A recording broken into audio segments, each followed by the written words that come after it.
Marcio Montenegro, que es coordinador del Servicio de Hemodinámica y Cardiología Intervencionista en el Instituto Estadual de Cardiología Aloísio de Castro, de Río de Janeiro, Brasil, pero aparte es un gran intervencionista y muy hábil manualmente, con lo cual para este tipo de reuniones es muy importante porque nos puede llegar a dar tips en cierre de orejuela, de aurícula izquierda, de la punción venosa a la liberación del dispositivo, un caso educativo a cargo del doctor Marcio Montenegro. Hola Marcio, ¿cómo estás?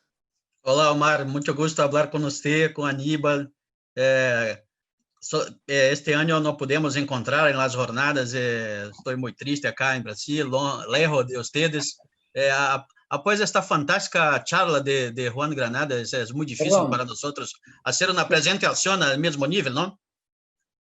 Perdón, Marcio, pero yo voy a intentar, ¿no? A todos nos gustaría estar tristes en Río de Janeiro. Si quieres, puedes vir para acá, ¿no? Las playas están libres, ahora ya están libres. Me imagino. Bem, eu vou compartilhar minha pantalla. Ok.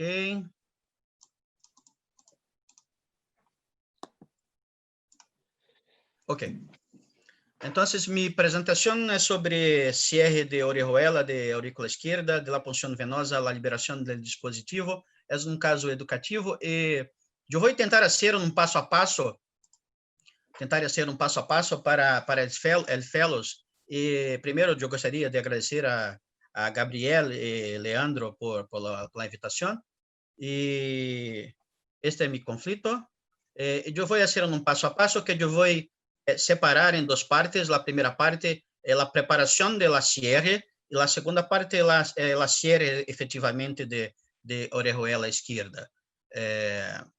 Vamos a empezar por la preparación. Esta parte yo separé en 5 partes: la punción, que no es más necesario, el posicionamiento de la guía, cruzando la piel y el ligamento inguinal, cruzando el septo y posicionando el catéter dentro de orejuela, ¿no? La punción transeptal ya fue muy bien explorada por Juan. É muito importante, é um passo muito importante, hacer a punção inferior e posterior. Nosotros acá en Brasil, nosotros no tenemos Baylis, infelizmente. Yo había escuchado sobre essa nova generación de Baylis con guía con aguja que após la punción se cambia para el guía. Isso é fantástico ahora que nosotros tenemos. Y en septos mas não tão amigáveis, nosotros tenemos usado vistorias con energía, ¿no? Bien, após la punción de la vena cava del septo, hacemos. Yo voy a tener algunos consejos y trucos entre las informaciones mais práticas para el Fellows. Eu penso que é muito importante dizer isso para el Fellows. É muito importante que a guia tenha, a punta da guia tenha de 1,5 a 3 centímetros de ponta, porque se pensas em trabalhar dentro de orejuela, a orejuela é muito sensível, não? E não é muito corta, e tem que ter uma guia que, quando entra em orejuela, não seja muito larga, porque o que perfura a estrutura não é a punta da guia, é a transição da parte mais soft, mais delgada da guia para a parte mais dura da guia. É importante se certificar que, após a punção de septo, a guia se localize dentro da vena pulmonar superior esquerda inicialmente e não em orejuela. Então, acá só para uma geografia que não é necessário, por supuesto, só para demonstrar o catéter após a punção posicionado dentro da vena pulmonar superior esquerda, onde se vai se poner o guia. E acá é muito interessante porque eu chamo a atenção o que havia dito para vocês, que temos que ter a certeza que a guia não tem 1,5 ou 3, e tem que ter 1,5 a 3 centímetros de ponta. E note que esta guia que está posicionada dentro não tem, provavelmente essa guia tem uns 5 centímetros de ponta, e que é muito muito peligroso quando se cambia a guia de la vena cava superior para dentro del apêndice. Primeiro que com a ponta muito soft, muito delgada, não tinha o suporte necessário para cambiar o catéter de dentro da vena pulmonar superior esquerda para dentro de orejuela. Portanto, isso aqui é um peligro quando isto acontece, porque você tem que saber que está trabalhando com a guia mais peligrosa, que não te dê tanto suporte e corre o risco de perfuração de orejuela. Bem, após se poner a guia dentro da vena superior esquerda, a primeira parte que nós não damos tanta importância, mas já tive algumas complicações com isso, que a entrada do catéter em la vena femoral esquerda, na região inguinal. A entrada não é tão simples como se pensa, porque tinha que se abrir bem a pele, e nós, intervencionistas, diferente dos cirujanos, não abrimos muito bem a pele para ser a entrada do catéter e fazer uma boa difusão com a pinça para que o catéter que se vai entrar consiga vencer a pele e depois o ligamento inguinal.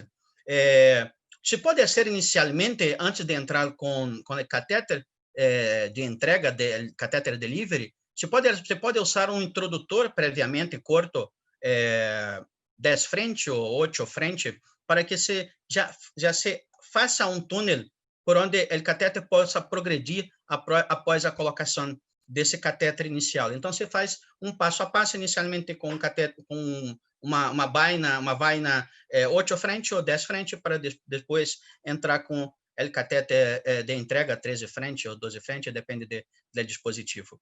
É muito importante tomar cuidado para não provocar um problema na guia que já está posicionada, porque se provoca uma deformação da guia e provoca um kink, provavelmente não vai conseguir mais progredir o catéter. Portanto, nesse momento é importante que você seja firme e que progrida com cuidado para que não se promova uma lesão. Então, aqui é a filmagem da entrada. Notem que a guia se estende desde a vena cava, desde a vena femoral esquerda hasta a vena pulmonar superior esquerda. Então, é um trajeto largo que tinha que vencer desde a punção da entrada na pele, na posição, no ligamento inguinal, hasta vencer o septo. A primeira parte é a entrada do catéter de entrega na perna por la região inguinal e depois o cruzamento de septo. Eu gostaria de chamar a atenção que os catéteres de entrega, normalmente para cierre orejuela, têm um dilatador muito curto. E tinha que ser curto, porque vai trabalhar dentro de uma estrutura curta. E com isto, tinha pouco efeito dilatador. Então, tinha dificuldade de entrar na posição da região inguinal e cruzar o septo. Então, tinha que ser firme tanto na entrada da pele e vencer o ligamento inguinal, como de atravessar o septo. Então, o que chamo a atenção acá para conselhos e trucos é exatamente isto. Na passagem pelo septo, tinha que ser firme, como a entrada da pele. Procura manter o catéter coaxial ao septo, com a curvatura, com a curva de catéter em direção ao átrio esquerdo, acompanhando por la angiografia. E eu tenho um hábito de trabalhar normalmente com o maior catéter delivery, porque eu penso que a estrutura autoexpansíveis se tornam menos vivas, mais fáceis de liberação quando se trabalha com um catéter maior. E sabemos que para dispositivos de orejuela não são muito calibrosos, normalmente 12, 13 frente no máximo. Então, aqui a passagem de catéter de entrega, catéter delivery por septo. Notem que do que eu chamei sua atenção, o dilatador é muito curto. Então, esse dilatador curto não sempre é tão efetivo na hora de passar, de vencer tanto a região inguinal quanto o septo. Então, tinha que ser firme e fazer uma pressão para que possa vencer a estrutura desejada. Bem, uma vez posicionado o catéter, dentro do átrio esquerdo, hacemos a colocação do catéter dentro, se sai da vena cava superior esquerda e se passa para dentro da orejuela esquerda e se hace a retirada do dilatador, deixando solamente o catéter. É importante que o catéter fique o mais profundo possível, com segmento ecocardiográfico, por supuesto, e que se faça a retirada da guia e do dilatador muito lentamente para evitar o efeito Venturi e provocar a embolização aérea. Então, a embolização gasosa tem que se ter muito cuidado, porque é uma complicação descrita. Eu já tive a oportunidade de ter, infelizmente, um caso deste, e tivemos uma embolização gasosa, e a suspeita imediata foi porque o paciente apresentou um supra de parede inferior em eletro, e é a primeira possibilidade, porque como o ar vai-se para arriba e a artéria coronária direita sai na parede anterior da aorta, quando houve a embolização gasosa, o gás foi diretamente, o ar foi diretamente para a coronária direita. Portanto, acá nós percebemos já o catéter posicionado dentro da orejuela esquerda, com o guia, e começando a fazer a retirada da guia e do dilatador, mantendo solamente o catéter dentro da orejuela esquerda.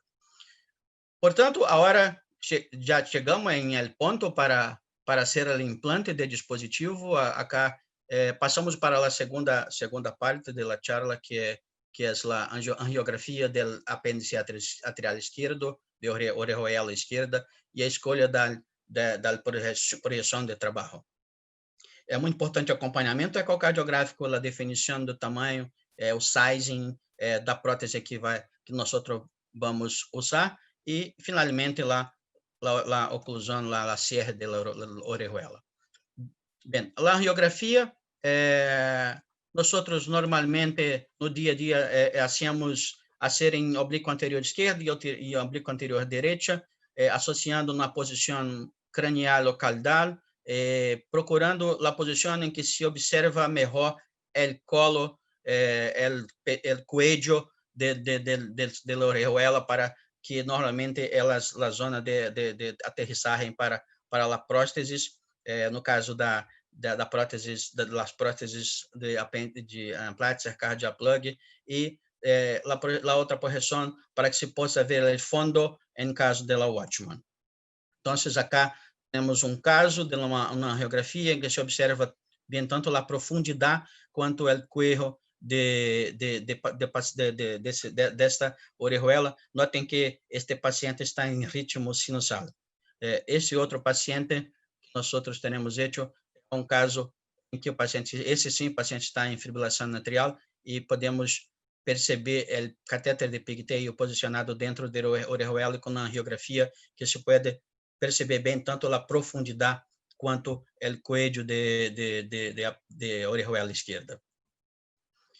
Acompanhamento ecocardiográfico, nós em meu serviço hacemos em todos os pacientes. Eu sei que alguns serviços por mundo, depois queria ouvir os outros companheiros. Alguns serviços em mundo fazem o procedimento sem ecocardiografia. Eu tenho hecho todos 100% com ecotransesofágico. Concordo com Gabriel. Eu penso que quem está começando sua experiência tem que fazer com ecotransesofágico, para entender tudo que Juan mostrou em relação à punção, em relação à relação das estruturas entre septo e as estruturas que você pretende abordar. Especialmente em orejuela, é importante fazer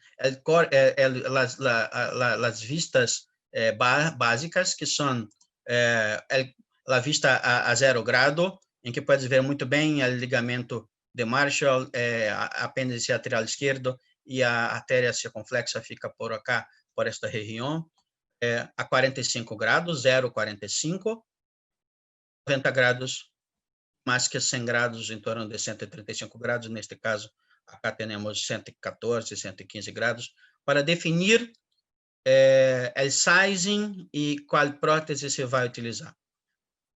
Então, é importante fazer la medición del cuello y la profundidad del apéndice, dependendo del dispositivo que se pretende utilizar para el cierre orejuela. Entonces, definición del tamaño da prótesis a ser utilizada, el sizing, em caso de orejuela, da aplásia cardíaca plug, é importante a medição da orejuela, portanto, puedes ver acá esta medição, 19 milímetros e 22 milímetros. Então, em caso de aplásia cardíaca plug, neste caso, 22.4, tem que ser oversizing de 10 a 20% da medição, ou um somatório de 3.5 a 4.5 em cima desta medida de 22.4, que se queda em torno de uma prótese 26 milímetros. No caso de aplásia cardíaca plug, e a AMULET 25, prótese número 25. Acá podemos mirar a mesma medida angiográfica de outro caso, 17 e 18. Notem que 20%, aí subiríamos para uma prótese em torno de 22. Então, erros e trucos. Compare as medidas ecocardiográficas com as medidas angiográficas. A medida mais importante quando se vai implantar a aplásia cardíaca plug, o mais importante é o colo, e se deve somar 3.5, 4.5, em torno de 20%, para definir o tamanho de próteses a ser implantada. Cá em Brasil, nós começamos com o Watchman somente há um ano e meio atrás. Antes somente teníamos aplásia cardíaca plug, e só agora temos AMULET. E então, só para exemplificar as possibilidades de próteses para oclusão, a prótese Watchman de Boston é uma prótese que trabalha mais com profundidade, tem que preocupar mais com profundidade. Notem que acá temos o catéter posicionado dentro com catéter pigtail, o catéter de livre com catéter pigtail, e acá a prótese posicionada mais à profundidade do apêndice, não somente em la região proximal do apêndice. A segunda prótese que temos acá em Brasil é a prótese Lambre, agora mais recente, e notem que é uma prótese que tem uma umbrella com disco proximal e trabalha mais acerca da prótese de Abbott, que é a prótese, a aplásia cardíaca plug, ou AMULET. Finalmente, a prótese, a aplásia cardíaca plug, ou AMULET, que trabalha mais em coelho, mais na parte proximal da orejuela esquerda. Erros e trucos, é importante com o movimento de vai e vem, quando se sobe com a prótese dentro de catéter de entrega, catéter de delivery, se perceber se a prótese está firmemente presa ao cabo de la liberação, de delivery, antes de expor, poner para fora do catéter por la primeira vez. É importante fazer esse teste ainda fora que por parar o trabalho. Notem acá que ao subir a prótese, fazemos este movimento para ter a certeza que a prótese está bem firme ao cabo da liberação, porque se a prótese não estiver bem firme, ao se poner para fora do catéter, ocorrerá a embolização do dispositivo e será uma grande complicação. Mais um conselho e uns trucos por controle ecocardiográfico: posicione o lóbulo, a parte distal da aplásia, além da artéria circunflexa, e tentar ficar mais coaxial com o eixo do apêndice. É muito importante, porque com isso se faz implante mais tranquilo, mais fácil, e para isso se busca girar o catéter em posição horária ou anti-horária para que se busque o posicionamento melhor dentro do apêndice. Al final, encontrarmos este posicionamento, um posicionamento em que nós observamos como se fosse pneumático apertado, uma haste e o disco proximal convexo. Rapidamente, para finalizar, um caso acá, então, aquele primeiro caso que eu mostrei com a fibrilação auricular, o catéter posicionado. Acá o dispositivo implantado ainda firme ao cabo da liberação, mas totalmente implantado. Eu fui buscar este caso porque este é um caso muito antigo, um dos primeiros casos, porque eu tive prazer de fazer este caso com Aníbal da Monte, meu amigo. Nós fazemos os primeiros 5 casos de minha experiência com ele. E Aníbal, esse é um dos casos que nós fazemos juntos, acá em Rio, isto em 2012, já há 8 anos. E o paciente até hoje está muito bem, nós acompanhamos em nosso hospital, e uma oclusão com muito sucesso. Naquele momento, ainda hacíamos a posição que Juan chamou a atenção, de poner o pigtail em seno não coronariano para ser a ajuda para a punção. Portanto, acá ainda observamos o pigtail em aorta descendente, por isso está ao fundo do filme, de La Angel. Isto botei para lembrar nossa experiência inicial acá. E, finalmente, dizer que, após confirmar o controle ecocardiográfico, é muito importante avaliar se está ocluído a auréola esquerda, sem vazamento peripróstesis, se a drenagem da vena pulmonar esquerda está mantida, se não tem nenhum problema de drenagem da vena, se a válvula mitral está funcionando perfeitamente e se não há nenhuma compressão de artéria circunfleja. Então, uma vez feito isto, hace um teste gentil para que não se empurre a prótese de volta. Notem que hacemos e finalmente liberamos o dispositivo dentro de orelha esquerda. Hacemos um controle final em que podemos observar perfeitamente a cavidade atrial esquerda com a orelha esquerda ocluída e a válvula mitral um pouco abaixo funcionando perfeitamente. Espero que diria para dizer para vocês. Muchas gracias por sua atenção. Muchas gracias, Marcio. Realmente el caso fue de piel a aurícula a orejuela. O sea, realmente hemos visto perfectamente todo el desarrollo de tu mostración. Una de las preguntas que se me ocurre, primero es si en tu servicio dispones de todos los dispositivos que hay en el mercado o los solicitas en forma especial para cada paciente, porque nosotros acá en Argentina, por ejemplo, tenemos que tener un dispositivo elegido ya de antes y no poder variar una vez que estemos en sala. Y tenemos que tratar de colocar ese dispositivo cueste lo que cueste. Eso podrá comentarlo mejor Aníbal. Esa es una pregunta, y la otra es si lo dejas con algún tipo de doble antiagregación plaquetaria o algo en especial. ¿Y cuánta heparina utilizás en el procedimiento? Buenas preguntas. Bien, quanto a dispositivo, é como vocês, nós temos que definir o dispositivo previamente, não se tenha todos, se hace a escolha no momento do procedimento. O que tenho feito mais frequentemente agora é fazer a angiotaque do paciente prévio ao procedimento. Que não disse acá porque tinha que falar somente sobre o procedimento e não sobre o planeamento. Eu tenho feito o angiotaque.